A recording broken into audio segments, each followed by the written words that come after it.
मेरे पिताजी ने सिखाया कि बेटा जिंदगी में कुछ भी मिल जाए, हमेशा जमीन से जुड़े रहना। आप समझिए कि राजनीति एक ऐसी चीज है, समाज सेवा जब आदमी सोच लेता है कि मैंने करनी है तो उस रास्ते पे आगे बढ़ते हैं। देखिए, चुनाव तो सिर्फ वो इसलिए लड़ना चाहते हैं कि आज हरियाणा में कांग्रेस की लहर है तो किसी तरीके से रोहित को रोका जाए। कांग्रेस का कोई भी बड़ा नेता अभी तक अयोध्या राम मंदिर दर्शन करने नहीं गया, तो मैं इस वजह से आपसे ये सवाल पूछा। मंदिर में जाके ये फोटो खिंचवाने की राजनीति नहीं करते कि हम मंदिर जाएं और फोटो खिंचवाने की राजनीति करें।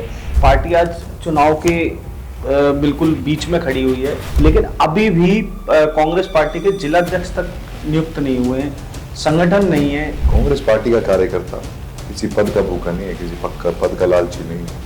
वो जो 99 रुक गया था, क्या वो पार होगा? तो लोकसभा के अगले लोकसभा में चुनाव में देखे जाए कि सरकार गिरेगी तो जरूर होगा। मनीराम करके एक व्यक्ति है जो कहता है कि आपने और आपके फादर ने 60 लाख रुपए उनसे कफन कर लिए। लोग कहते हैं आप विदेश ज्यादा घूमते हो तो जीत गए तो आप विदेश ही शिफ्ट हो जाओगे, यहाँ कम रहोगे, विदेश ज्यादा रहोगे। Welcome to the Gautam Khanna show. और हरियाणा में चल रहे हैं चुनाव है 5 तारीख को। तो चुनाव की चर्चा ना हो तो ऐसा तो हो नहीं सकता, तो इसलिए हमने इसी पॉडकास्ट की यूनिट को शुरू करा है ऐसे कैंडिडेट्स के पास जाने का कि आप सबको पता चले कि आपका कैंडिडेट्स क्या क्वालिटीज रखता है, क्या उसको वोट देना चाहिए या नहीं देना चाहिए। इसी कड़ी में हम आए तिगांव विधानसभा में, और तिगांव विधानसभा के कांग्रेस के प्रत्याशी हैं रोहित नागर जी। और आज हमारे साथ हैं रोहित नागर जी, जो कांग्रेस से टिकट लेके आए, एक्स एमएलए की टिकट काटी है आपने। तो आपसे ही शुरुआत करते हैं। आपका बहुत बहुत स्वागत है द गौतम खन्ना शो में। बहुत धन्यवाद कि आपने आज मुझे यहाँ बुलाया मेरे ओपिनियन लेने के लिए, तो आपका बहुत धन्यवाद करना चाहूंगा। तो रोहित जी, आपने कहां तक पढ़ाई करी है? पढ़ाई मैंने बीएससी ऑनर्स करी है in business management and marketing. तो राजनीति में कैसे एकदम आना हुआ आपका? देखिए, राजनीति में पिछले 35 साल से मेरे पिताजी राजनीति कर रहे हैं, कांग्रेस में रहे। बीच में ऐसा भी समय आया कि चुनाव लड़ना पड़ा, कांग्रेस छोड़ के चुनाव लड़ा, परिणाम नहीं मिले, अलग बात है, पर चुनाव लड़े। चुनाव लड़ते हैं अपने समाज के लिए, अपने लोगों की हक की आवाज उठाने के लिए। तो उससे कहीं ना कहीं आज पिताजी की दी हुई एक विरासत है, उस विरासत को आगे बढ़ाना है। तो आगे बढ़ाने के लिए, समाज सेवा के लिए आगे बढ़े। पिछले 12 साल से मैं यूथ कांग्रेस की राजनीति करता आ रहा हूँ। उस 12 साल के एक्सपीरियंस में मैंने अलग अलग प्रदेशों में काम किया, चाहे वो पंजाब रहा हो, चाहे उत्तर प्रदेश रहा हो, चाहे वो राजस्थान हो, चाहे वो गुजरात हो। तो अलग अलग प्रदेशों में काम किया। जब भी कभी कोई बात आई, अपने देश के लोगों की हक की आवाज उठाई। आप समझिए कि राजनीति एक ऐसी चीज है, समाज सेवा जब आदमी सोच लेता है कि मैंने करनी है तो उस रास्ते पे आगे बढ़ते हैं। और मैं मानता हूं कि राजनीति एक ऐसा रास्ता है, एक सही माध्यम है, जिसपे अगर आप सही तरीके से चलें तो आप लोगों का भला कर सकते हैं। तो आपने क्या सोचा है कि तिगांव विधानसभा को कैसे रन करेंगे, और क्या क्या आपने नई, क्योंकि आप यूथ से आते हैं, युवा हैं, तो जाहिर सी बात है कि आपके अंदर कुछ ना कुछ ऐसी क्वालिटीज होंगी या कुछ ना कुछ ऐसी क्रिएटिव माइंड होगा कि विधानसभा को एक यूथ कैसे चलाएगा, कैसे आपके आगे के प्लान्स होंगे कि हाँ मैं तिगांव विधानसभा में इस तरीके से काम करना चाहता हूँ। देखिए, आज मेरी सीनियर लीडरशिप ने, चाहे वो राहुल गांधी जी हो, मल्लिकार्जुन खड़गे साहब हो, प्रियंका गांधी जी हो, आपका केसी वेणुगोपाल साहब हो, मेरे लीडर भूपेंद्र सिंह हुड्डा जी, दीपेंद्र सिंह हुड्डा जी ने जो मुझ पर भरोसा जताया, उन्होंने मेरी मेहनत को देखते हुए जताया। आप समझिए, और मेहनत मैं मानता हूं कि शायद कहीं ना कहीं मैं अपने इलाके में उस तरीके से, जो मुझे लगता है मैं और ताकतवर तरीके से पहुंच पाता था, वहां मैंने जरूर लाख किया, बट उसको हम पूरी तरीके से उसको लोगों के बीच में आज जा रहे हैं। आज अच्छा रिस्पांस मिल रहा है अपने को। और आप समझिए कि जहां तक बात करते हैं युवाओं की, कि मेरे क्षेत्र के युवाओं की हम क्या आवाज उठाएंगे, क्या हमारी स्ट्रैटेजियां रहेंगी, तो आप समझिए पिछले 10 साल में बीजेपी ने ऐसा कोई काम नहीं किया जिसको लेते हुए आज मेरे तिगांव विधानसभा की जनता दोबारा बीजेपी को वोट दे। 2014 में हम मानते हैं हमारे ही पूर्व विधायक रहे, हमारी पार्टी से रहे, लेकिन उनसे भी ऐसे कोई कार्य नहीं हो पाया जिसको लेके जनता उनको दोबारा चुनती। और 2019 में बीजेपी के रहे, तो ऐसे कोई लंबे चौड़े काम हुए नहीं जिसको देखते हुए आप समझिए। नहीं तो बहुत सारे युवा हैं जो आपसे उम्मीद रखते हैं, लेकिन आजकल के नेता ऐसे कि आज लोगों तक पहुंच ही नहीं पाते। आज मैं अपने युवाओं के बीच में जा रहा हूं, अपने बड़े बुजुर्गों के बीच में जा रहा हूं, उनके दिल में सिर्फ एक ये बात है कि बनने के बाद हमारे बीच में नहीं आता। मेरा मानना ये है कि आप बने, उस पब्लिक ने ही तो बनाया आपको। जिस पब्लिक ने आपने बनाया, अगर उस पब्लिक के बीच में नहीं रहोगे तो फिर क्यों राजनीति कर रहे हैं? फिर कोई राजनीति का मतलब नहीं बनता। तो आपने जैसा बताया कि आपके फादर साहब ने कांग्रेस की जगह किसी और मतलब निर्दलीय इलेक्शन लड़े, फिर उसके बाद आप फिर कांग्रेस में आपने विश्वास दिखाया और पार्टी ने भी आपके ऊपर विश्वास दिखाया। तो ऐसा क्या लगता है कि जैसे आपने एक एक्स एमएलए जो कई सालों से इस रण में काम कर रहा है, उनकी टिकट काट के आप आए, युवा हो, तो मैंने सुना आपका राहुल गांधी जी से भी बहुत अच्छा रिलेशन है, तो उस बारे में क्या कहोगे कि कैसे आपने टिकट काट के, उसकी प्लानिंग बताओ आप। देखिए, प्लानिंग कुछ नहीं होती, ये फैसला पार्टी का शीर्ष नेतृत्व करता है। एक बकायदा मीटिंग होती है जिसमें स्क्रीनिंग कमेटी बनाई जाती है।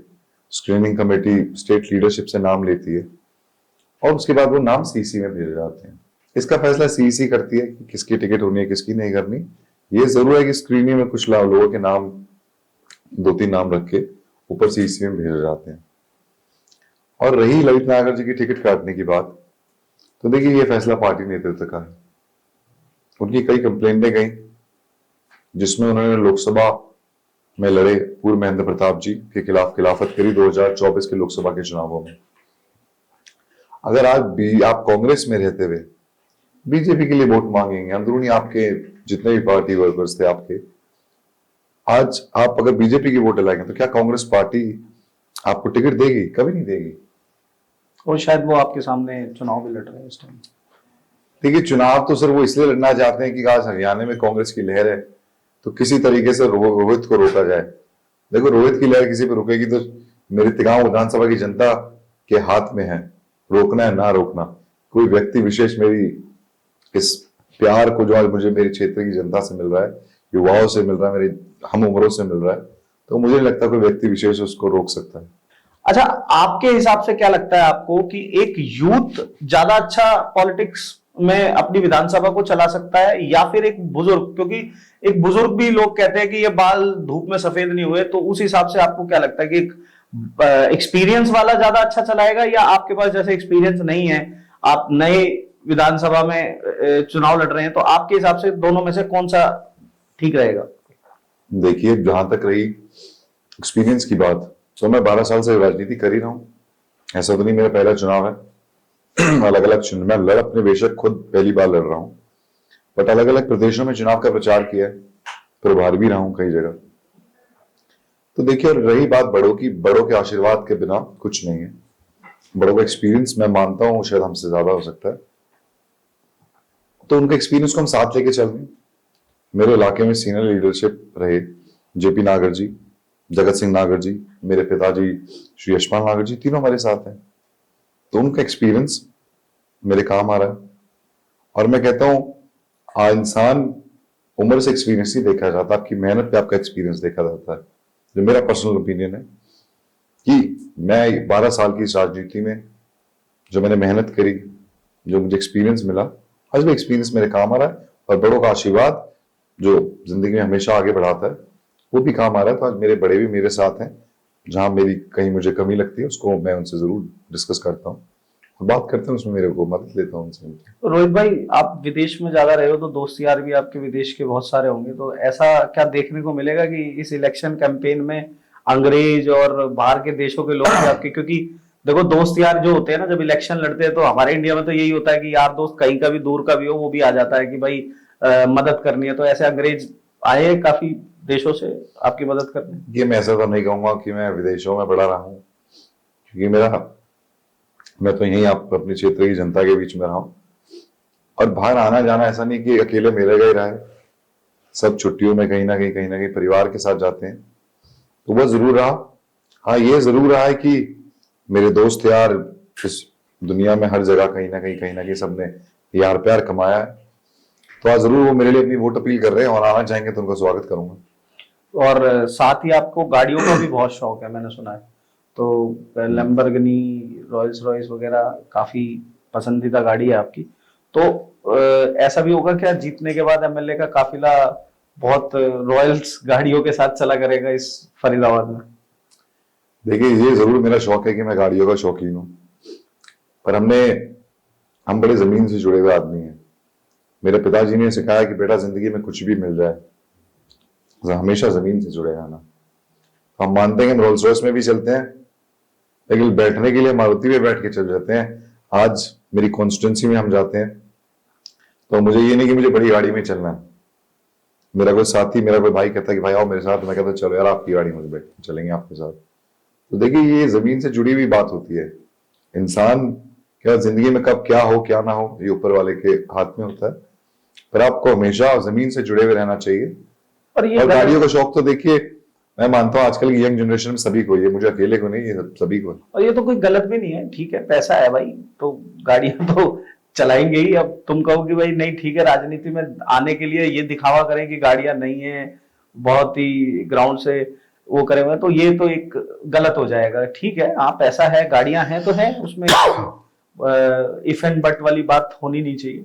और साथ ही मैं आपसे ये भी पूछना चाहूंगा, कुछ इल्जाम भी हैं आपके ऊपर जो हम देखने को मिलते हैं। जैसे कि अभी हमने थोड़े दिन पहले एक वीडियो देखी थी, कोई मनीराम करके एक व्यक्ति है जो कहता है कि आपने और आपके फादर ने 60 लाख रुपए उनसे कफन कर लिए, और वो प्रचार कर रहा है कि आपने उनके पैसे नहीं दिए, और आपका मामा बताता है वो। तो उसमें क्या कहोगे आप? देखिए राजनीति जब चुनाव आते हैं तो आरोप प्रत्यारोप जरूर लगते रहते हैं, और उस नाम का कोई भी व्यक्ति, मनीराम नाम का कोई भी व्यक्ति मेरा मामा नहीं। मेरे 3 मामा हैं जो सोना के खेड़ा खलीलपुर गांव के रहने वाले हैं। तो मेरा मनीराम नाम के व्यक्ति से कोई लेना देना नहीं। और रही बात उसके 60 लाख की, तो आज कोई भी आदमी अच्छी तरीके से जानता है, मेरे क्षेत्र की जनता, मेरे इलाके के लोग जानते हैं कि मैं किसी के 60 लाख खाऊंगा। मेरे लिए 60 लाख कोई मायने नहीं रखते, मेरे लिए मेरी इज्जत मायने रखती। बट आज मैं किसी को ब्लैकमेल करके 10 रुपए चवन्नी देना नहीं चाहता। उन मनीराम भड़ाना के खिलाफ हमने मानहानि का केस डाला हुआ है कोर्ट में, उल्टा उनके ऊपर एफआईआर दर्ज है,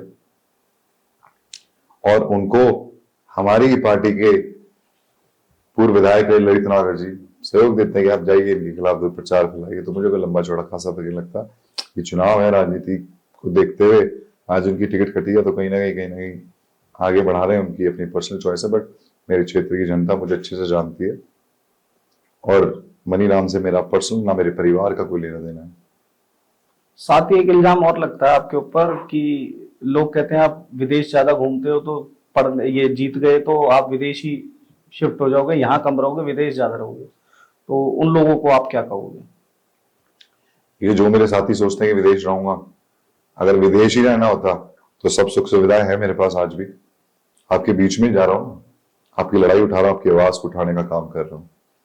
तो कुछ सोच समझ के आया हूं कि सब कुछ होने के बावजूद अगर आपकी समाज सेवा का जीवन चुना है तो ये सोच के कि बाहर नहीं, आपके बीच में रहना, आपके लिए काम करना है, अपने युवा साथियों को रोजगार देने का काम करना है, उनके हक की आवाज उठाने का काम करना, उनके बीच में रहना है।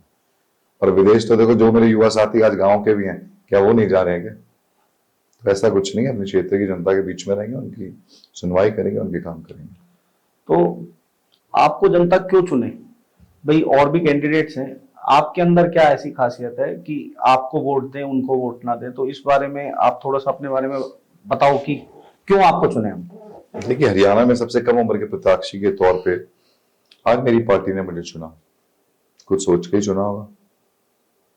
जब कुछ सोच के चुना तो मेरी मेहनत ही होगी ना। ऐसा तो नहीं है पार्टी ने, क्योंकि हर तरीके की स्क्रीनिंग कमेटी, सीईसी, फिर और डिस्कशंस हुए, कोर कमेटी बनाई गई, इसमें मेरा नाम लाया, तो मेहनत को देखते हुए आज टिकट दी गई। और राहुल जी ने इस हरियाणा में कम से कम 15 से 20 युवाओं को टिकट दिए हैं। तो ये सोच के दिए कि आज युवाओं की आवाज को उठा सकता है तो वो युवा ही उठा सकता है अच्छे से। क्योंकि हम उम्र हमें बताते हैं कि यार हमने बड़े बड़े कॉलेजों से डिग्री ली, हम पढ़े लिखे, बड़ा नौकरियां नहीं है। सरकारी पद हरियाणा सरकार में, बीजेपी की सरकार में खाली पड़े हैं, लाखों सरकारी पद खाली पड़े हैं। तो आप समझिए आज राहुल जी ने कहीं हम लोगों पे भरोसा जताया, हम जैसे युवाओं को आज सबके बीच में भेजा, इसलिए ताकि हम युवाओं से पर्सनली मिल सके, उनकी दुख को जान सके और उनकी आवाज उठा सके। तो यही एक्सपीरियंस हमारे आगे भी काम आएगा कि जितना हमसे हो पाएगा उनकी आवाज को उठाएंगे, उनकी मदद करने का काम करेंगे। अच्छा, अगर जीतते हो तो अयोध्या जाओगे राम मंदिर दर्शन करने? देखो, अयोध्या तो हम पहले भी होके आए हैं और जरूर बाद में भी जाएंगे। बुलावा आएगा तो क्या जाता है कि जब आपका बुलावा आता है तभी जाते हैं, तो बुलावा आएगा जरूर जाएंगे। लेकिन कांग्रेस तो थोड़ा सा पीछे हटती है राम मंदिर के ऊपर। कहते हैं कि कांग्रेस का कोई भी बड़ा नेता अभी तक अयोध्या राम मंदिर दर्शन करने नहीं गया, तो मैं इस वजह से आपसे ये सवाल पूछा। देखिए, जिस बात को आप कह रहे हैं कि अयोध्या में कांग्रेस का कोई नेता नहीं गया, सब ये बीजेपी के लोग फैलाते हैं ऐसी चीजें, उससे कोई फर्क नहीं पड़ता। राम मंदिर को अकेले बीजेपी का नहीं है, राम मंदिर आपका, हमारा, सब सबका है, तो किसी व्यक्ति विशेष का तो है नहीं। तो ऐसा नहीं है, कई हमारे लीडर्स पहले भी गए हैं, लेकिन हम मंदिर में जाके ये फोटो खिंचवाने की राजनीति नहीं करते कि हम मंदिर जाएं और फोटो खिंचवाने की राजनीति करें कि जब हम राम मंदिर गए जैसे कि भाजपा के नेता करते हैं। हम जाएंगे, हम अपनी आस्था से जा रहे हैं, दर्शन करके आएंगे। अब जरूरी है कि आप मंदिर जाके फोटो खिंचवाएंगे तभी तो आपकी आस्था जाहिर होगी, तो हम भाजपा के नेताओं की तरह नहीं है, हम जरूर जाएंगे। तो कांग्रेस पार्टी से आप आते हो, और लेकिन कांग्रेस पार्टी का अगर जीतती है तो सीएम कौन बनेगा? देखिए, सीएम की जहां तक बात है उसका फैसला पार्टी नेतृत्व करेगी, और अगर हमसे पूछा जाए तो आज इस हरियाणा में सबसे कोई मजबूत लीडर जो हैं वो भूपेंद्र सिंह हुड्डा जी और दीपेंद्र सिंह हुड्डा जी हैं, क्योंकि उन्होंने दिन रात एक करके हरियाणा के लोगों की आवाज उठाई। पहले भी हरियाणा नंबर 1 पे लेके गए, तो मैं उम्मीद करता हूं कि, और मुझे पूरी उम्मीद है कि कांग्रेस पार्टी भी यही निर्णय लेगी कि भूपेंद्र सिंह हुड्डा जी को आने वाला मुख्यमंत्री बनाया। लेकिन गुटबाजी तो बहुत ज्यादा है आपकी पार्टी में। देखते हैं कि हर तीसरा बड़ा चेहरा ये चाहता है कि मुझे सीएम बनाया जाए। उस वजह से टिकट बंटवारे के बीच में भी हमने देखा कि शैलजा पार्टी एक अलग पार्टी उभर के आई, और कई ऐसी चेहरे नजर आए जो आपस में लगा कि हाँ, तालमेल नहीं है कांग्रेस पार्टी में। देखिए, जब एक बड़ा परिवार होता है, कांग्रेस एक बड़ा परिवार है, तो एक परिवार में जब अलग अलग लोग होते हैं तो अलग अलग फील्ड में काम करते हैं, पर आखिर तौर पे तो अपने घर ही को मजबूत कर रहे हैं ना। तो भले ही वो शैलजा जी हो, रणदीप सिंह सुरजेवाला जी हो, ये हमारे लीडर भूपेंद्र सिंह हुड्डा जी, दीपेंद्र सिंह हुड्डा जी हो, सब अपने उस पे आज पार्टी को मजबूत करने का काम कर रहे हैं। जो जिस इलाके में मजबूत हैं वहां पे सब ने बोला हुआ है कि आप कांग्रेस को मजबूत कीजिए। दिन रात इन सभी लीडर्स ने लड़ाई लड़ी कांग्रेस की, आज तभी हरियाणा में कांग्रेस इतनी मजबूत है, और गुटबाजी की ऐसा कोई गुटबाजी नहीं है। आपको नहीं लगता कि कांग्रेस पार्टी जो है जातिवाद की ज्यादा राजनीति करती है? कैसे? कांग्रेस पार्टी तो 36 बिरादरी की पार्टी है, लेकिन तो कभी नहीं कहा कि, आप समझिए, हमारे लिए हिंदू मुस्लिम सिख ईसाई सब अपने भाई हैं। हम ये बोलने लगे कि नहीं यार, आज हम सिर्फ एक समाज की बात सुनेंगे, ऐसा गलत है। नहीं, संसद में तो पार्टी ये कहती है कि जाति मतगणना होनी चाहिए, तो उस हिसाब से लगता है कि हाँ, कि जातिवाद चेक करना चाहते हैं कि कौन सी जाति कहाँ कितनी है, क्या है। देखिए, रही बात जाति जनगणना की, तो आप समझिए कि आज जिस समाज के जितने लोग हैं, अगर उनको उनका हक मिले तो उसमें कुछ गलत तो नहीं है। आप समझिए, उन्हीं का समाज हो, तो किसी का भी समाज हो, किसी भी जाति के लोग हों, तो अगर उनको पता चलेगा, उसी हिसाब से नौकरियां बटें, उसी हिसाब से सब चीजों को करा जाए, तो मुझे नहीं लगता इसमें से कोई गलत बात है। ये तो केवल और केवल भाजपा के लोगों का काम है कि कभी कुछ तुम्हारे साथ गलत ना हो जाति जनगणना के बाद, तो इस चीज से वो जरूर डरते हैं। तो उसी डर के कारण ये झूठी अफवाह फैलाते हैं कि कांग्रेस को किसी जाति की राजनीति करती है। वैसे कांग्रेस पार्टी 36 बिरादरी के लोगों के लिए काम करती है, कोई अकेले किसी जाति के लिए नहीं काम करती। लेकिन एक बात और देखने को आई है कि पार्टी आज चुनाव के बिल्कुल बीच में खड़ी हुई है। 5 तारीख को चुनाव है, 8 तारीख को रिजल्ट आएगा, लेकिन अभी भी कांग्रेस पार्टी के जिलाध्यक्ष तक नियुक्त नहीं हुए हैं, संगठन नहीं है कई जिलों में। कई जिलों में क्या, मैक्सिमम जिलों में संगठन नहीं है पार्टी का। एक प्रदेश का संगठन तो है, नीचे का संगठन बिल्कुल जीरो है। तो ये क्यों है? क्योंकि एक पार्टी के होने के लोग पीछे हट रहे हैं या लोग लेना नहीं चाहते, तो उस बारे में? देखिए, रही बात संगठन की, तो हमारी पार्टी में वो लोग भूखे नहीं है पदों के। कई लोग को ये उम्मीद होती है कि मुझे पद मिलेगा मैं तभी काम करूंगा। कांग्रेस पार्टी का कार्यकर्ता किसी पद का भूखा नहीं है, किसी पद का लालची नहीं है। इसी को देखते हुए आपने 2024 के लोकसभा चुनावों में देखा, हम 5 सीटें जीते। 1-2 सीटों में कहीं ना कहीं डिसीजन ऐसे लिए गए, नहीं तो हम सारी सीटें जीते। पर लेकिन आज फिर भी हम 5 सीटें, 10 में से 5 सीटें जीते। तो आज हम अगर बगैर संगठन के 5 सीटें जीत रहे हैं, तो आप समझे विधानसभा में तो हम भारी बहुमत का सरकार बनाने जा रहे हैं। तो इस बार वो जो 99 रुक गया था, क्या वो पार होगा? देखिए, वो तो लोकसभा के अगले लोकसभा में चुनाव देखे जाएगी, सरकार गिरेगी तो जरूर होगा, क्यों नहीं होगा। तो हॉबीज क्या क्या है आपकी? देखिए, हॉबीज मेरी है कि हम स्क्वॉश खेल लेते हैं, कभी कभार लॉन्ग टेनिस खेल लेते हैं, फ्री टाइम जब भी मिला। तो फ्री टाइम में क्या करते हो आप? देखिए, जब फ्री टाइम तो वैसे राजनीतिक जीवन जो चुनाव, उसमें फ्री टाइम बहुत कम ही मिलता है, पर लेकिन जब भी मिलता है तो हम कोशिश करते हैं कि अपने कुछ प्यारे प्यारे दोस्तों को कोई अपने घर बुला लें या उनके यहाँ चले जाएं, उनसे बैठे कहीं खाने पे बाहर चले जाएं, यही पसंद करते हैं। बहुत अच्छा पॉडकास्ट रहा है ये, बहुत अच्छे सवालों के जवाब दिए रोहित भाई आपने।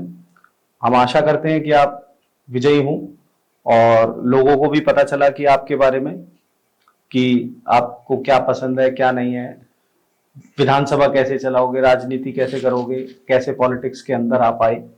तो आपका बहुत बहुत धन्यवाद रोहित भाई कि आप पॉडकास्ट में आए और हमारे सवालों को आपने जवाब दिया। थैंक यू, बहुत धन्यवाद आपका।